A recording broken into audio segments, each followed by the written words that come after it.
All right, let's just jump right in. We're going to explore a really beautiful way of solving problems, the kind you find in these elite math competitions.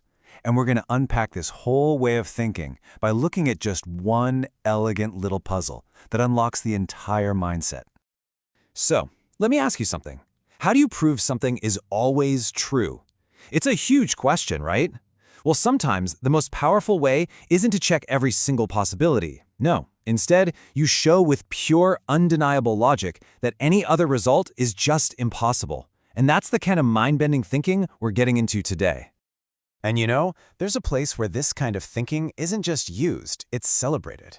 I'm talking about the world of mathematical Olympiads. And trust me, this is way, way beyond your standard textbook stuff.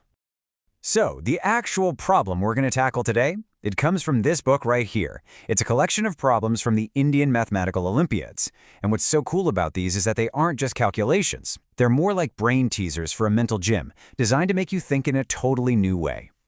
Yeah, so what even is a math Olympiad? It's definitely not a speed calculation contest. Think of it more like a mental sport. It's all about ingenuity, about creative problem solving. You get these problems that, at first, look completely impossible. And the goal isn't just to get the right answer. It's to find a beautiful, elegant, logical solution. It's all about the how. Okay, so let's get to it. The main event. The puzzle we're going to dissect comes straight out of the 2006 Regional Mathematical Olympiad in India. And this is where we really get to see this amazing logic in action. And here it is, exactly as it appeared in the competition. Now, I know the language is a little formal, kind of academic sounding, but don't worry about that. At its core, it is a really, really clever puzzle, and we're about to break it down into something much simpler.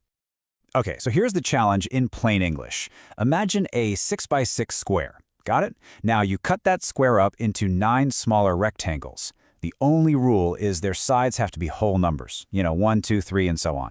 Your mission is to prove that it is absolutely 100% impossible for all 9 of those rectangles to be different. You have to prove that at least 2 of them must be identical. So, how on earth do you prove something like that? Well, we're going to approach this like a detective. We're going to build a case, piece by piece, until we find a contradiction so big, so obvious, that it just blows the whole thing wide open.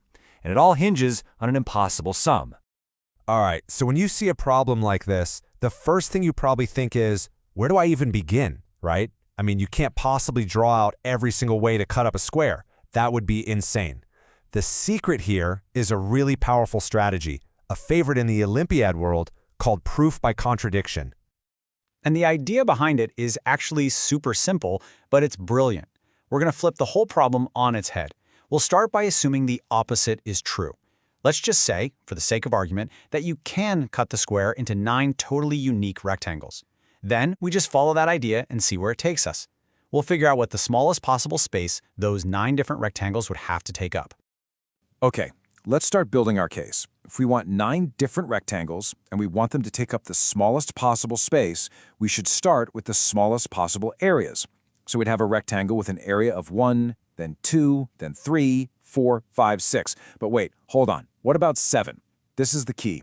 For a rectangle to have an area of 7, its sides have to be 1 and 7. But our whole square is only 6 units wide. A 1x7 rectangle physically cannot fit inside a 6x6 square. Boom. That's our first huge clue. Now let's just remember the one unbreakable rule of this puzzle.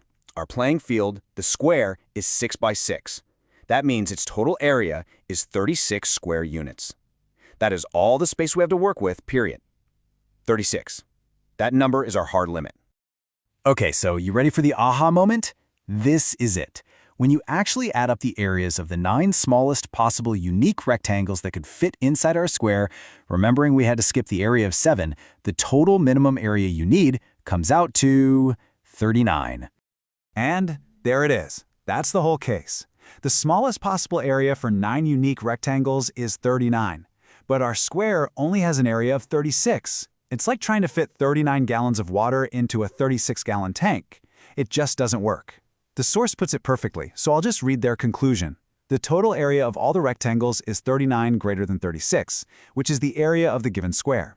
Hence, if a 6x6 square is dissected into 9 rectangles, there must be 2 congruent rectangles. See? Our original assumption that we could have 9 different rectangles led to an impossible conclusion. So the assumption must have been wrong all along. So this is bigger than just a clever puzzle about squares and rectangles, right? The real takeaway here is the way we thought about it. So let's zoom out for a second and just recap the powerful mental tools we just used. You've basically just added 3 powerful tools to your own problem-solving toolkit. First, there's proof by contradiction. Just assume the opposite of what you're trying to prove and see if it breaks. Second, reasoning from constraints, finding those hidden rules, like the fact that a 1x7 rectangle was a no-go. And third, exploring the extremes. We looked at the smallest, most basic case to find our answer. And these aren't just for math. You can use these on all sorts of tricky problems.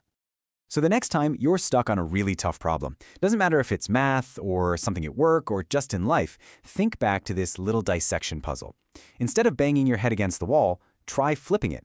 Ask yourself, what are the hidden rules here? What happens if I pretend the opposite is true for a minute? Because you really never know. There might be an incredibly beautiful and simple solution hiding right there, just waiting for you to find it.